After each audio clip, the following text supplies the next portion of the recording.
It reminded me of Luis Suarez, the way in which you get that little bit of a break that you deserve when you Hugo Ekitike is exactly becoming what Mbappe, Haaland and all the Europe is afraid of. He can drop in, he can score goals, he can run past people, he can bring teammates into play. You know, he looks a real talent. Don't believe me? Take a look at this.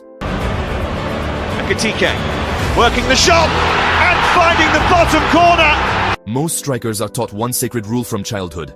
Stay between the posts. Live off scraps. Attack the 6-yard box. Be there when the ball drops. Football has spent decades putting strikers in cages and calling it discipline. Hugo Ekitike broke that rule early, not out of rebellion, but out of understanding. Because Ekitike isn't a striker who waits for the game to come to him. He goes looking for it. He leaves the box, not because he's lost, but because he knows exactly what he's doing to the defense when he does. Watch him closely, and you'll realize something unsettling for defenders. When Ekitike drops deep, the entire defensive structure hesitates. Center-backs don't know whether to follow, midfielders don't know whether to step up, and that half second of doubt is where damage is done. That is the nice thing about him. He's fast enough then to take you on the outside as well. Yeah. And that, for being that tall, his footwork is great, his finishing is great, so we've brought in two very, very, very good number 9s. This is not a striker who plays on instinct alone.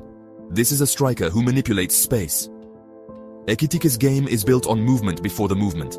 He scans constantly. He checks shoulders like a midfielder. He positions his body to receive on the half turn, not square. When he drops between the lines, he doesn't just receive, he connects. One touch, lay off, spin, accelerate.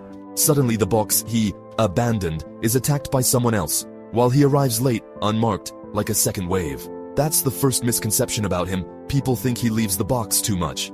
In reality, he's deciding when the box should matter. Tactically, this makes him a nightmare in modern systems, especially in teams that rely on vertical compactness and positional rotations. Ekitike, boy oh boy, I love him. He's got it all. I mean, he can beat players. He's seriously quick, fantastic in the air. When Ekitike vacates the central lane, he drags a centre-back with him, or pins both by threatening to turn. That opens inside channels for wingers, attacking midfielders, even fullbacks underlapping. He's not just a finisher, he's a destabilizer. And here's the key point most people miss. He doesn't drop deep to look elegant. He drops deep to control tempo. He played almost as a 10 and he dropped and he received the ball. He can turn. He's a beautiful football player. I think obviously size, technically. Ekitike understands when a game needs chaos and when it needs calm. He knows when to slow the attack, recycle possession, reset angles. Then, without warning, he accelerates the play with a vertical carry or a disguised through ball. That duality, pause, then explode, is what separates intelligent forwards from athletic ones. Physically, he's deceptive. Tall, lean, almost floating. But don't let that fool you. His stride eats ground. His first touch often pushes the ball into space defenders thought was safe. He doesn't bulldoze center-backs, he slips past them. He wins duels by arriving first, not by overpowering.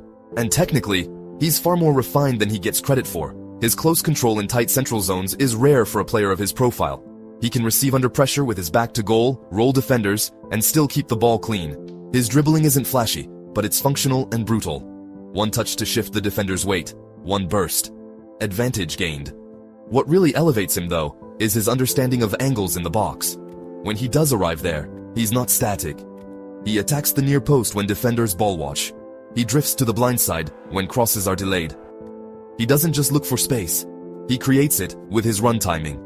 Defensively, his work often goes unnoticed, but it matters. He doesn't press like a headless sprinter, he presses with intent. He curves his runs to block passing lanes, forces center-backs wide, triggers traps for midfielders to jump. That kind of pressing intelligence is gold in modern football, especially for teams that want their striker to be the first offender. And mentally, there's something important about Ekitike. He's comfortable being misunderstood. Players like him often get labeled inconsistent, or not a pure striker, simply because they don't fit old templates. Even receiving the ball to feet, and that's a difficult thing to do. He runs in behind it, he walks into little pockets, so clever for a young player, and he takes his goal well. I spoke about before, taking on his back foot, so comfortable technically. But I mean, if he carries on like that, he'll score loads of goals this season. But football has moved on. The modern striker isn't just a finisher, he's a connector, a decoy, a tempo setter, a spatial manipulator. And Ekitike fits that evolution perfectly. He enjoys roaming because he reads the game. He enjoys linking because he sees patterns forming before they fully appear. When he drops, he's already thinking about where he'll reappear. That's why defenders struggle with him. You can't mark what won't stay still. You can't track a striker who understands geometry better than brute force.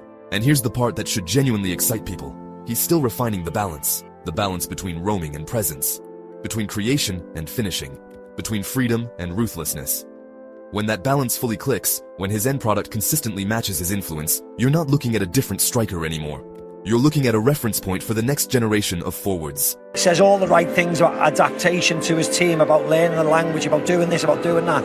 He's got a really, really bright future. I mean, it's incredibly bright already, but you can see he's got a long way to go, hasn't he? And he wants to keep on improving. Hugo Ekitike doesn't stay in the box because the box is too small for his understanding of the game. He stretches defenses vertically, horizontally, mentally. He pulls teams apart without always touching the ball. This isn't a striker chasing goals. This is a striker shaping matches. And when football fully catches up to players like him, we'll look back and realize the future striker didn't stop scoring. He just stopped standing still. So it's quite the solo run here, and he gets it back from Marmoush, and Ekitike